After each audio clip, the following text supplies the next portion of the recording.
আসসালামু আলাইকুম। সবাই কেমন আছেন? আমাদের সোনালী মুরগির আজকে বয়স 35 দিন।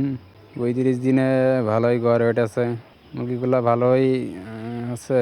আমাদের এবার মুরগি কালাগুলা একটু কমই আছে। সোনালী মুরগি এগুলা কালার বাটের হলো কালা থাকে মুরগি। এবার কালাগুলা একটু কম আছে। মানে লাটাগুলা একটু বেশি আছে। আমাদের এই ঘরে মুরগি আছে 2650 পিস। আমাদের এই করে 3000-এর উপরে মুরগি ধরে।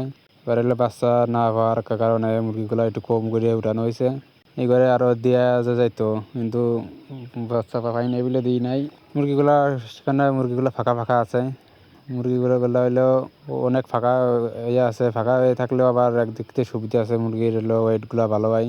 আর মুরগি একটু মানে গ্যাদারিং হয়ে গেলে মুরগির ওয়েট একটু কম হয়। আমাদের এই মুরগিগুলা ঠুকাঠুকি করতেছে, সেই কারণে মুরগির পাতা গুলো বাঁধে দেওয়া হয়েছে।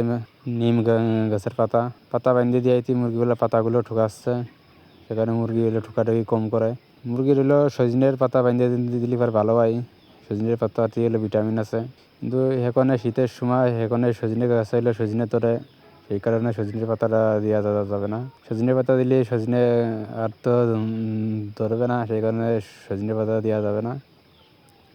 এবারে নিমের পাতা দিয়ে আমরা কাজ চালাচ্ছি। কারোর যদি নিমের পাতা না থাকে তাহলে হইলে মেহগুনি পাতাও দিতে পারেন। যে কোনো গাছের পাতা দিলে ওরা ঠোকাঠুকি করা বন্ধ করে দেয়। ওরা হলে পাতাগুলো ঠোকায়।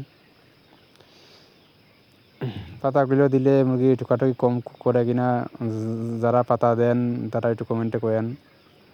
আমরা তো সোনালী মুরগি উঠালে পাতা দিয়ে দিই। মুরগিগুলা আমরা সবে বরাতে সেল দেবো।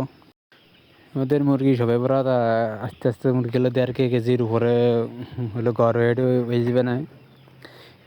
আমাদের মুরগি হেগনই গড় 800 আছে। সবে বরাতের হেগনও হলো 12-13 দিন আছে।